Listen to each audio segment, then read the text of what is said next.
around the world in intense collisions with extraordinary ocean predators. Anglers take on daring missions, tagging fish to help species survival. Sometimes they nearly pay with their lives, battling sharks or flying black marlin. Now, one incredible team is taking on a new challenge.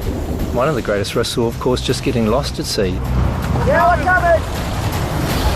There's lots and lots of sharks, lots of marlin, marcos, great whites. They'll try to tag one of the ocean's most legendary game fish without rod and reel. Just stretched out, aimed at the fish, and just bang!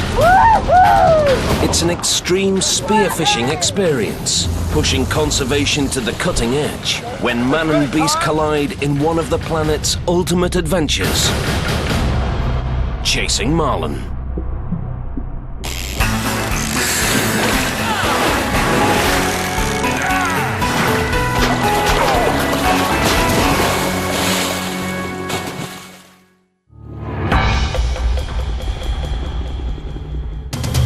Some of the most extreme encounters of man and ocean beast aren't for sport.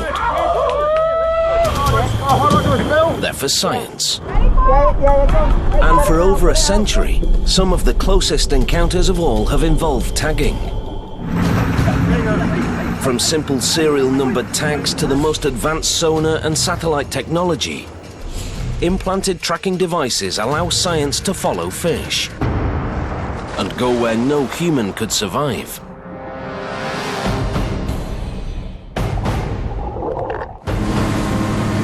And now, one audacious team is taking on an intense new challenge: spear tagging. Intrepid biologists Dr. Tim Sipple and Gillian Morris are embarking on an expedition to remote, shark-infested waters. They're enlisting the help of two of the world's best spear fishermen, Steve Hathaway and Dean Martin. Together, they're determined to tackle one of the ocean's most incredible and threatened beasts face to face: the striped marlin. There's just so many things that add into it that makes it so hard. To be able to pull it off, you pull this off, it'd be unbelievable.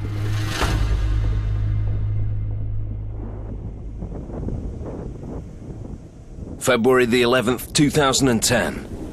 Snells Beach, New Zealand's North Island. The international expedition has gathered on this stretch of Pacific coastline to put their tagging mission to the test. New Zealand's a fantastic place to be if you're a human or a marlin, and especially if you're a human that wants to catch a marlin. Noted fisheries biologist Dr. Tim Sipple has lived in New Zealand for years, tracking striped marlin migration patterns and behavior. We have two pop-off satellite tags here. As marlin become increasingly threatened, much of Tim's work involves implanting sophisticated satellite tags. 36 satellite tags have been put into striped marlin since 2003.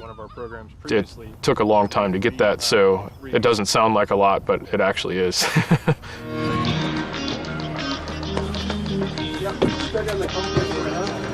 Yet for Tim, this mission is unlike any other. And I think if we have 2 or 3 of us in the water, just to keep a close eye on the shaft. He wants to implant state-of-the-art satellite tags using a daring and revolutionary method.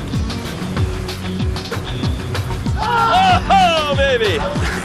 Traditional satellite tagging involves hooking and reeling in fish to a boat, implanting tags, and then releasing the fish as quickly as possible. The tags collect data on fish location and transmit it via satellite. But is tagging data 100% accurate?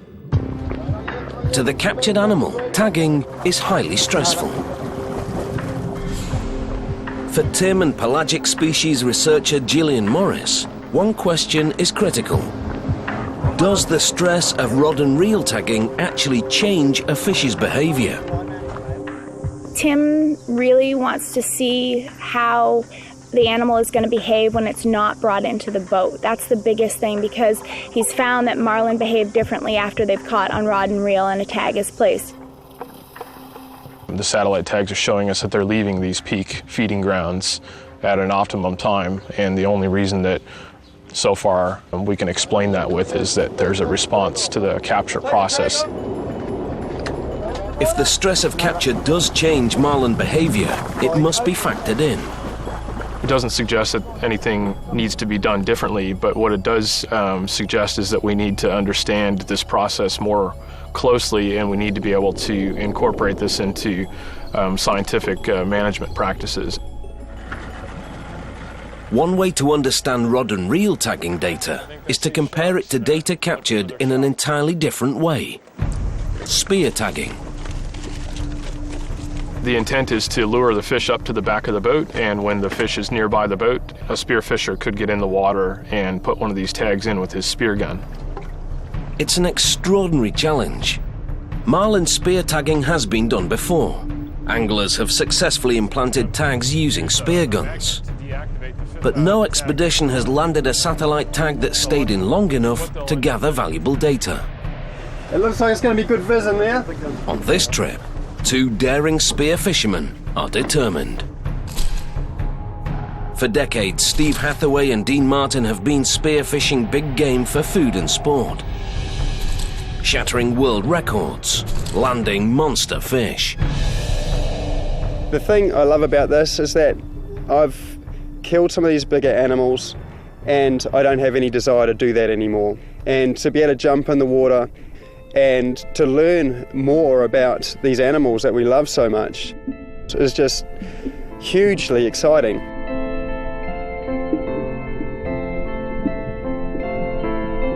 Every time you go in the water, you just don't know what's going to be around the corner. You just want to explore and check it out. It's always exciting. Just an amazing sport.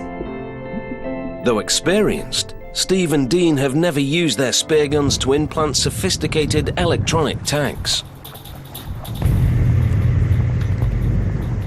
For the mission, Tim has chosen the MK-10 PAT satellite tag.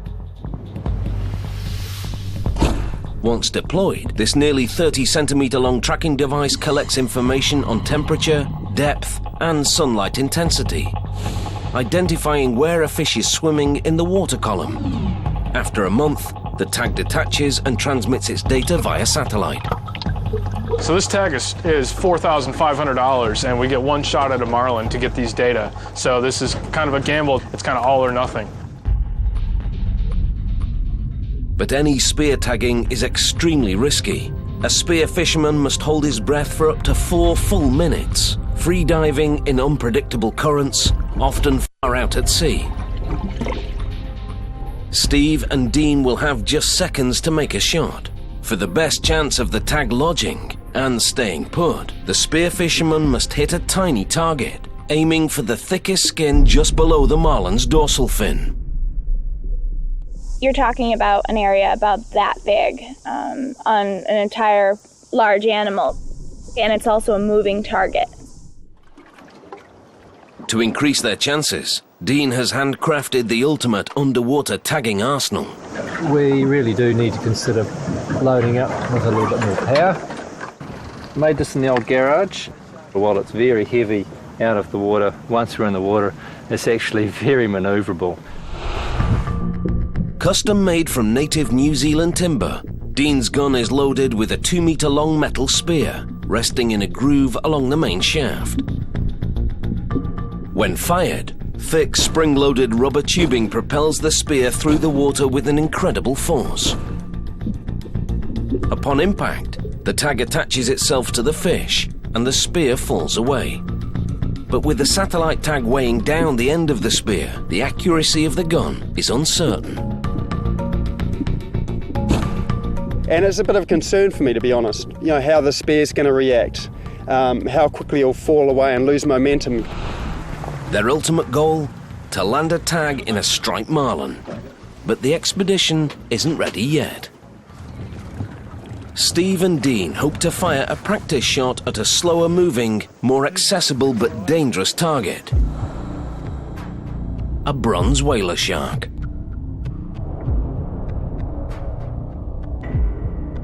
Common in New Zealand waters, bronze whaler sharks are stealthy and strong. These monsters can reach over 3 meters long, weighing more than 270 kilograms. Yet among spearfishermen, bronze whalers are notorious competitors. Wily opponents who shadow free divers, charge in, bump them, and snatch a catch right out of an angler's hands. Left to themselves, sharks never deliberately target humans, but when divers invade their habitat, any encounter can be risky. I'm assuming we'll go in and they'll be swimming gracefully around us. They can be intimidating as well sometimes, but they'll be fine, man. I'll get this on for you. Steve and Dean plan to free dive, move in close, sneak up behind a large bronze whaler, and shoot a dummy practice tag onto the shark's back.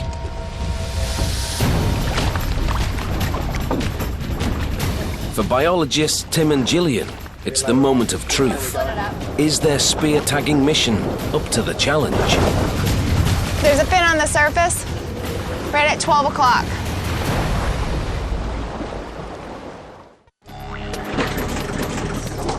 For expert spearfishermen Dean Martin and Steve Hathaway, it's the ultimate test run. Yeah, there's quite a nice current. For Dr. Tim Sipple, it's a critical mission. Keen to hear how it goes. To make tagging breakthroughs with deep-sea marlin, the expedition needs this practice run to succeed. Targeting a powerful bronze whaler shark with a spear tagging gun.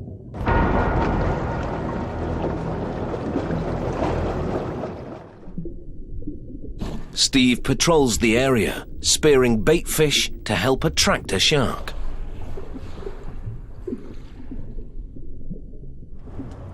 We've actually speared a lot of fish. If we chum up the amount we've got here, mate, we'll just have them all around us. Slide that in. So this is going to slowly release a scent trail as it starts to thaw in the water. I'm just going to clip it off the side of the boat here, and then I'm going to dump some concentrated fish oil in. That way it just creates a real strong slick. So if there are any sharks even remotely close, we should get them interested to come around.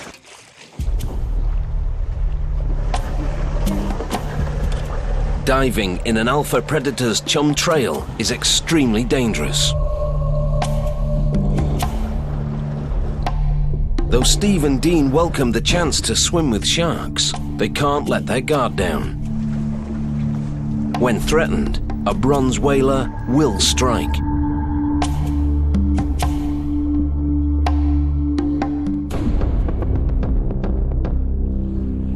Yeah, they're definitely all, look, they're all swimming together and they're all watching something. Yeah. It's probably 2.5 meters long. Nice one. Good news. Got a shark hanging around out there. A large bronze whaler has smelled the free meal, and it's coming in for a closer look.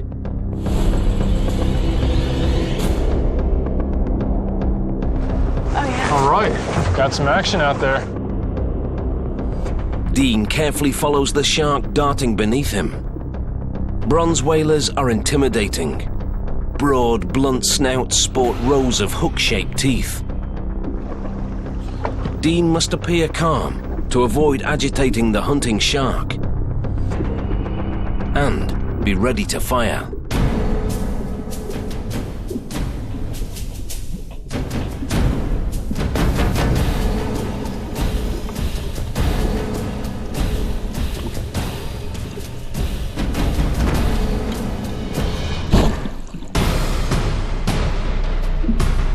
It's a direct hit. The dummy tag lands just below the shark's dorsal fin. Yeah! What's the point tag? Right! Beautiful, beautiful. That's awesome. The team now knows the range of their spear gun. But will the tag stay embedded in the fish? without harming or visibly changing the animal's behavior. He's hanging around with the tag on! That's beautiful.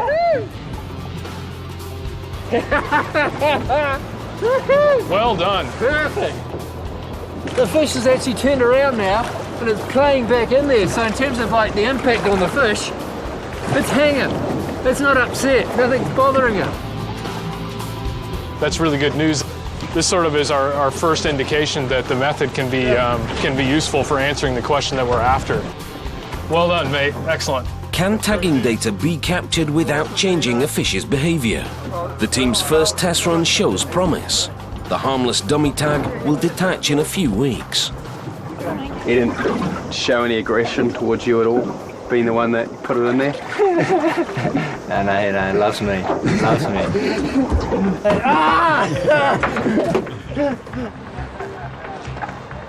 Encouraged by the whaler shark's response, Dr. Tim Sipple heads back to shore. He's eager to resume his work in Auckland, where he'll study results of the team's Marlin mission. For the other expedition team members, the real trial has just begun. Can they pull off the same feat kilometers out to sea against a massive leaping marlin? Next stop, Three Kings Islands, and an extreme close encounter, a quest for a scientific breakthrough, spear tagging one of the fastest fighting fish in the ocean.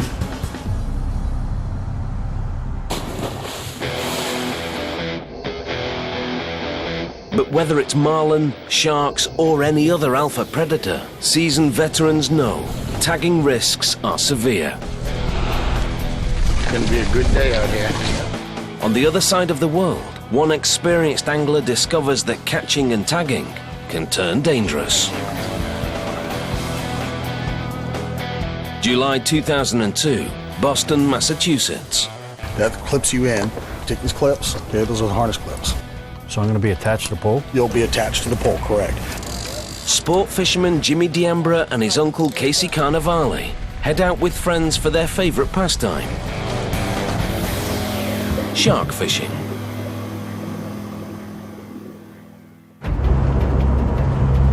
Shark fishing is fun because it's like hooking a car onto your fishing pole and trying to bring it in. The sharks in these waters aren't endangered, but to help ocean conservation, the group plans to tag and release every fish they catch. Fish on, buddy. Yeah. Get it. Harnessed into his fighting gear, Jimmy soon gets a powerful bite. Hey, the corner. But there's something wrong. When the fish runs, the reel's supposed to give line out so it doesn't snap the line, but it wasn't. It was binding up and the pole was bending in half, and then it would give out line fast, so I knew there was something wrong with the reel. But I figured if there's a problem, the line's gonna snap.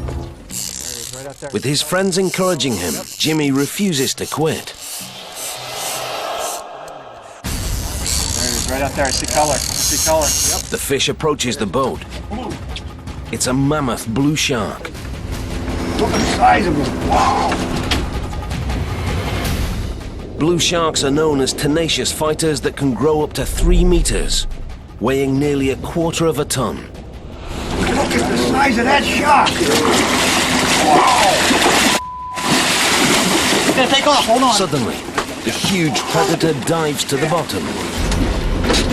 Somebody gotta hook me up with this. Then in a blur, disaster. Jimmy's friends have no time to stop him as he hits the water.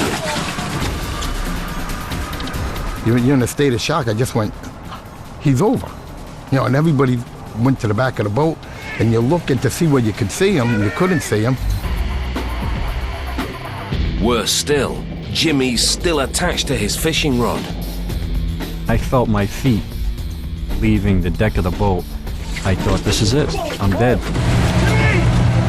I actually had no hope. I couldn't see where I could release myself. With each second, the huge shark pulls Jimmy deeper. I thought, that it was the end. And then I felt it give line out. The angler struggles desperately to undo his harness. And I'm like, oh my God, I got another chance. So I swam back to the top. I swam to the surface, and I'm the happiest I've ever been because I made it. And now I realize that I'm in the middle of feeding sharks. Jimmy's friends take hold, pulling as hard as they can. Everybody's holding on to each other, and I can hear Jimmy say, "Don't let me go." The men work their way to the hatch on the rear of the boat.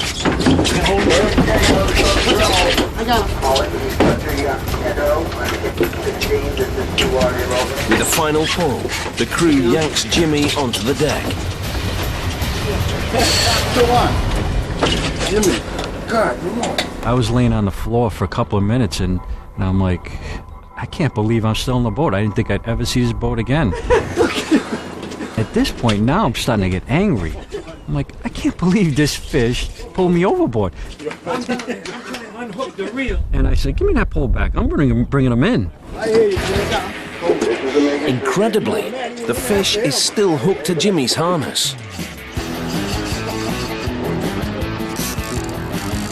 Gathering his remaining strength, fighting as hard as the exhausted angler can.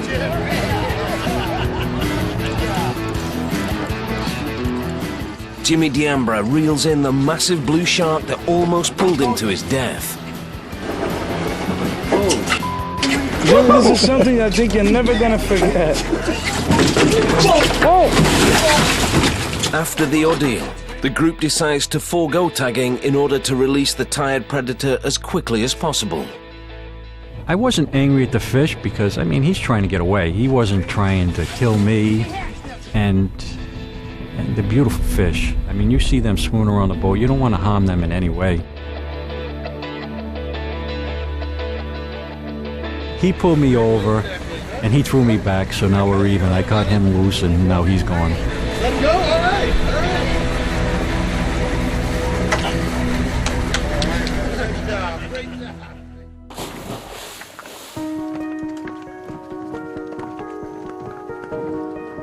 An ocean away for the marlin spear tagging expedition. It's day 2 of 4. February the 12th, 2010, Pukekohe, New Zealand. Enough guns for 2 guys.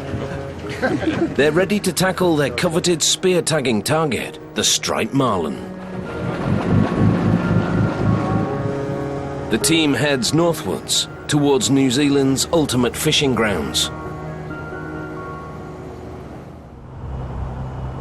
115 kilometers from Pukekohe, off the northernmost tip of New Zealand, the Three Kings Islands inhabit a remote corner of the Pacific.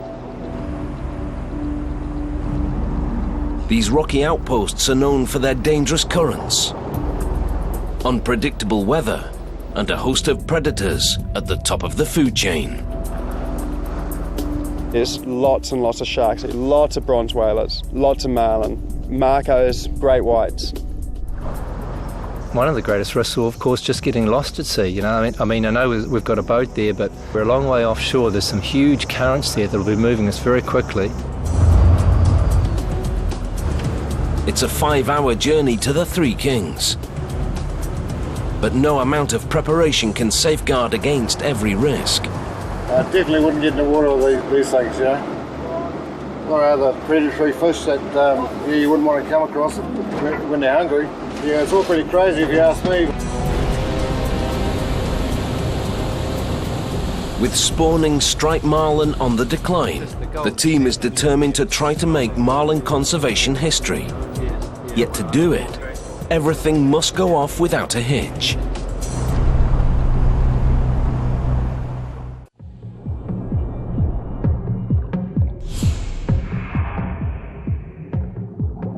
Striped marlin are able to reach nearly 4 meters long, weighing up to 200 kilograms. These muscular billfish sport prominent pectoral fins and jutting bills twice as long as their jaws.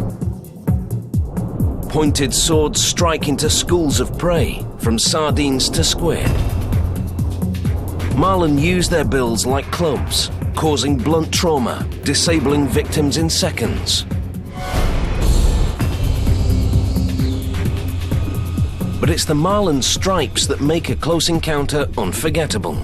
With up to 20 vertical stripes from tip to tail, striped marlin light up when they're excited or hunting.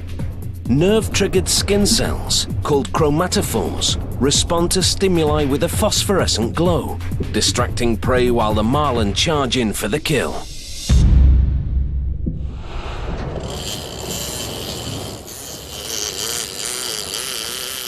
For the expedition team, spear tagging one of the fastest fighting fish in the ocean presents two major challenges.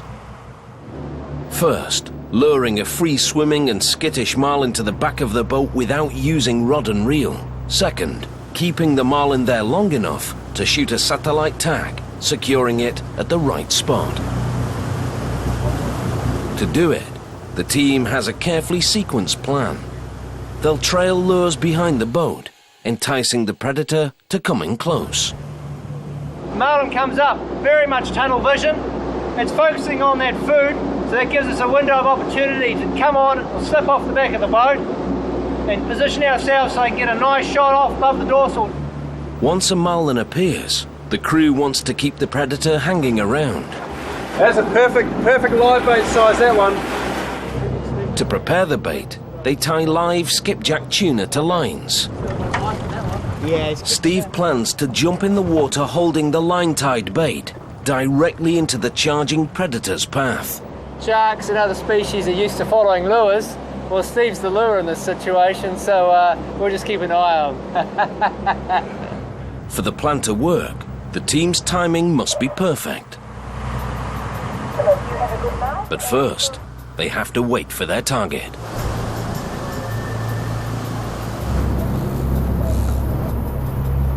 It can drive you crazy waiting for days on end on the back of the boat in the beating sun. There's no wind at all, so that's not going to cool you down. And you're sitting in a wetsuit most of the time as well, so you're sweating inside there. It's just really hard to stay focused. Expedition biologist Gillian Morris prepares the tag for deployment. The moment of truth is nearing. This is what we've come for. This is what it all comes down to. So it's game time.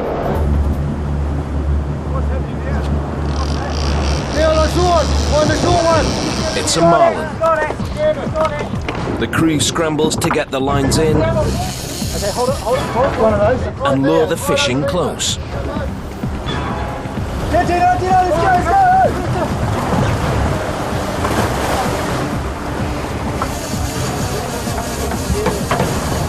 All yours! Woohoo! Yeah, I reckon it. Yes, man.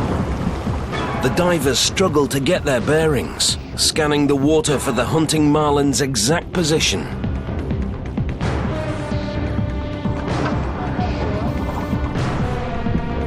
Drawn to Steve's bait, the marlin moves in aggressively. Now they just come right at you. They're so focused. They drop their pecks and they hunch their shoulders. So very threatening and exhilarating to see. If the marlin senses a threat, it could flee at any moment. Just there. Got it. Steve and Dean have just seconds to work their plan and take the shot. Only a couple of metres away. It's bloody awesome, man. He waits for Dean to align himself and take the shot.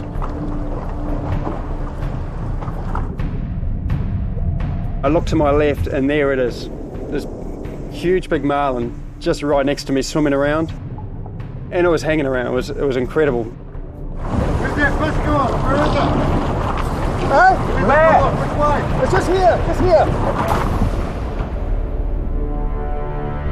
Chasing the bait, the marlin circles Steve. But Dean is nowhere to be found.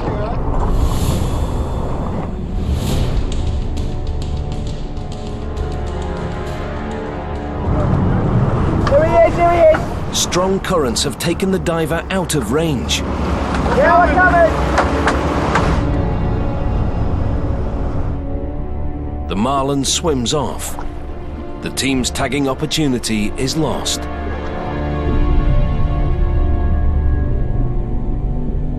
He's just swimming around me, real close. He wanted a lifeboat. I don't think that thing was lively enough. It was just swimming upside down, just kicking. It would have been really fortunate if Dean was there at that time, because it was close enough to spare. It was just one of those moments that you dream of, that it would come that close. Boy, they're beautiful. They are stunning. I'm so disappointed. I just couldn't quite get in there in time. But it would have been beautiful to be down there beside it and have a go with the tagging system.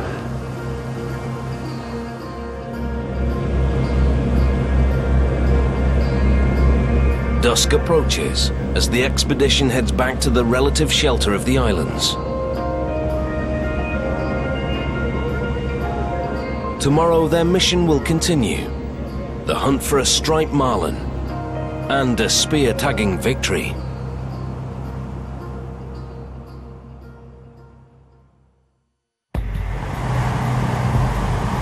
Expedition day 3 of 4. The team heads out for the next marlin tagging attempt.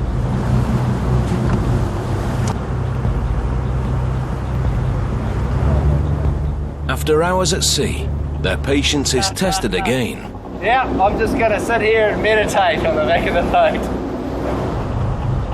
It's mid-afternoon, and the crew is having trouble getting a marlin in close enough to take a shot. Concerned with the spear tagging's odds of success, the team wants to ensure the expedition isn't wasted. They'll try to tag at least one marlin the old-fashioned way, using a rod and reel. But no matter what the tagging method, across an ocean, one unforgettable collision between man and billfish proves that tagging can be dangerous for both the fish and the fishermen.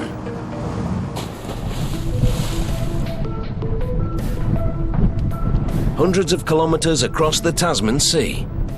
October the 28th, 2008, North Queensland, Australia. Fisherman Simon Osterberry and his wife Margot are celebrating their 10th wedding anniversary, chasing and tagging the elusive black marlin.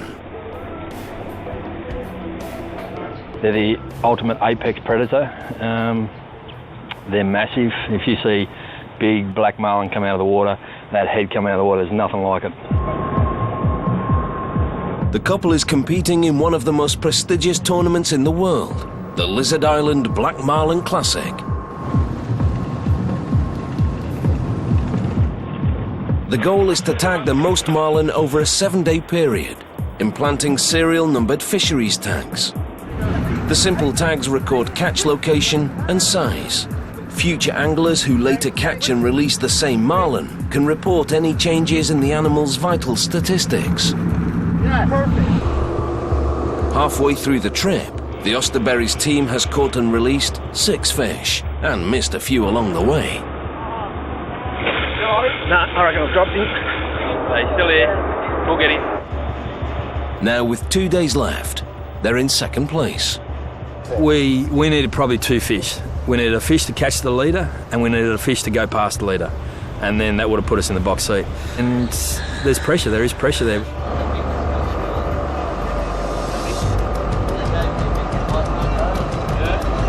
There's a fish! On the left! On the left! On the left!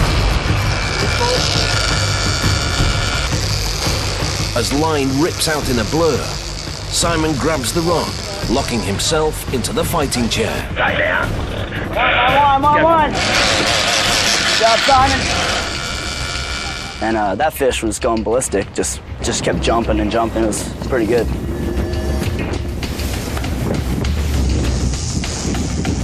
Coming up again, coming up. Get the tag forward. Without warning, the marlin charges. It's heading towards the back of the boat. I literally just went head down, crank, and I could feel loose line. I thought I'd lost it. I thought I'd lost the fish. Unaware the fish is barely a metre from the stern, Simon reels as hard as he can. And just as I looked up, Jeff was standing literally right in front of me. And as I looked up, he moved, and all I could see was a marlin head about there. Crewmate Jeff Hudson dives out of the way just as the fish launches past his head. Again, I just remember turning around expecting the worst, to see blood everywhere. You know, I thought for sure it would have impaled Simon. Get back. Instead, the fish has torn through the side of Simon's shirt, missing him by mere centimetres. Get the door open! Get the door open! And now, the fighting marlin is in the boat. When it got on the deck, it just did not stop. It was just bang, bang, bang, bang, bang. And it wanted to get back in the water. The team makes a daring decision. Everybody kind of froze for a second, and then, you know, reality, came back, and we were like, wow, we're in a tournament. You can tag this fish. It still counts. It's going crazy on the underneath me. Try and make sure that I don't get speared by the fish. Stay there. And Jeff comes in, grabs the tail, and Pete's grabbed the bill, Cut it and backing the fish out. Careful. The crew tags the black marlin and releases it back into the ocean.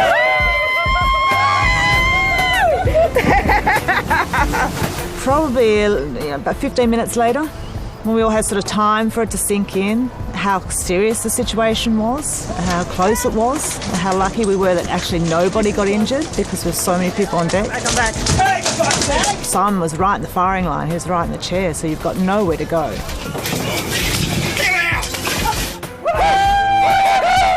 Unlucky, and it could have speared me right through the chest. And if that had happened, I'd be dead. I guarantee I'd be dead. Well done, buddy. The team didn't win the Lizard Island Classic that year, but their footage captured one of the most extraordinary and unforgettable close encounters in the tournament's history. Yeah, I think we'll call it even. Call it a draw. I survived, he survived. I have never seen a marlin do that.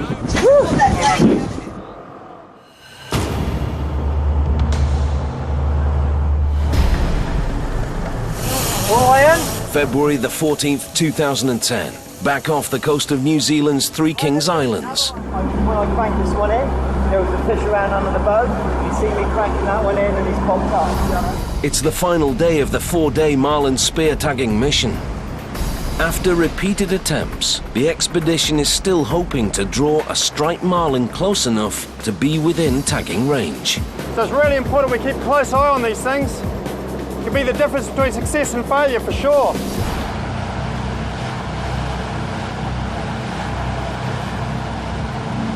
The crew trails hookless lures to draw a marlin to the back of the boat. Is it happening there, man? Steve then plans to leap in the water holding a live tuna attached to a rope.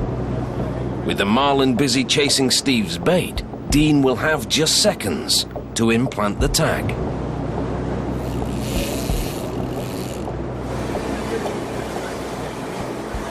Please be good to me. You're on the short there. On the short there. Mark's just spotted a striped marlin behind the right rigger. One that teaser, Steve. One that teaser. Look out, look in the reel, okay. An enormous marlin charges after one of the hookless lures. The divers get ready.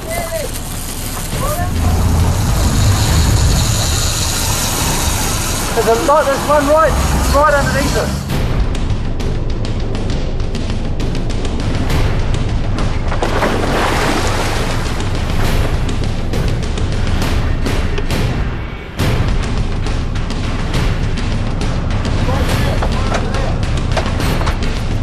Now chasing Steve's bait, the marlin weaves through the two divers.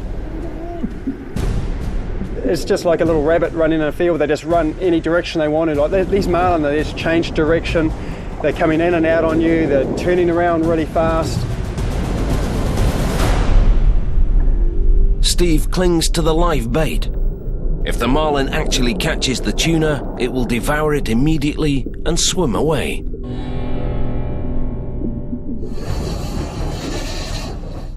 Dean has only seconds to take the shot. But in the churning sea, he can no longer see the marlin or his partner.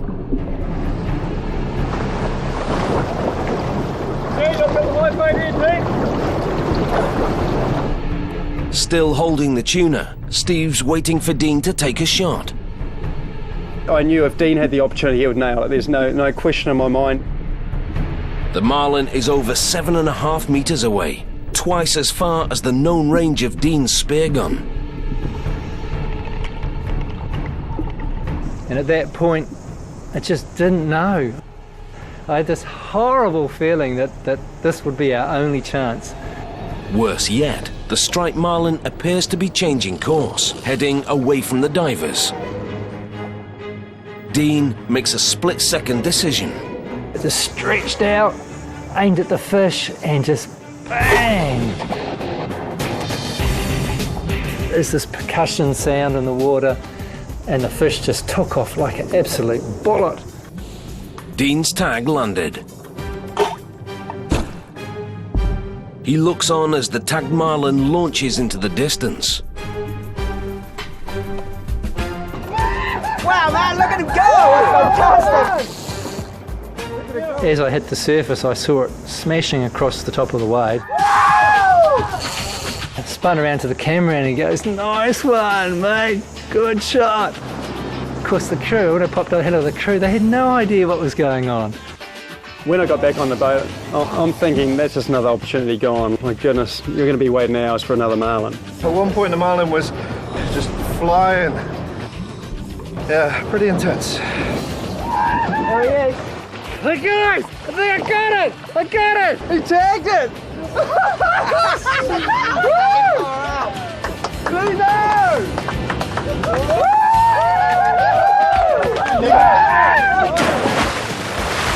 I was so buzzed when I actually knew we'd got it, and it was positioned okay. Fantastic. Right, guns, just come on board. That $4,500 tag's just disappeared. Marlin swimming off towards the horizon, look very, very healthy. Amazing, man. I'm a bit Congratulations! You did it! But the real test is, will the tag stay in long enough to gather critical data? Heading back to shore, the expedition team is hopeful. But they have to wait for their satellite tag's final results. Good job, guys. Awesome, mate. Good job. Good job. Thank you. Great job. Hey, Great job.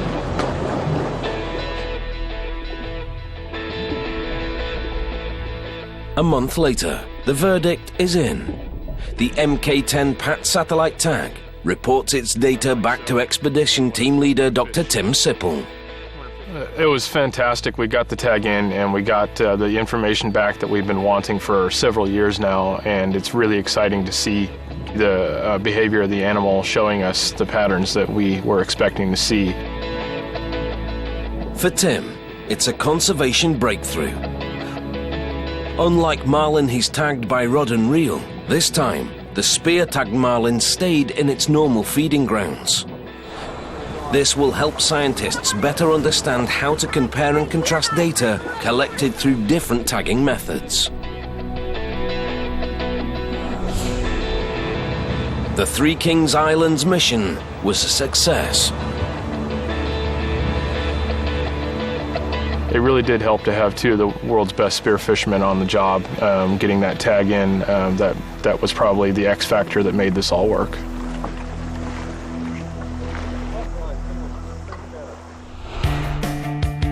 It's all about understanding and protecting some of the ocean's most treasured game fish. When science and sport combine to forge new frontiers in conservation technology, future generations of man and beast may have more extraordinary close encounters.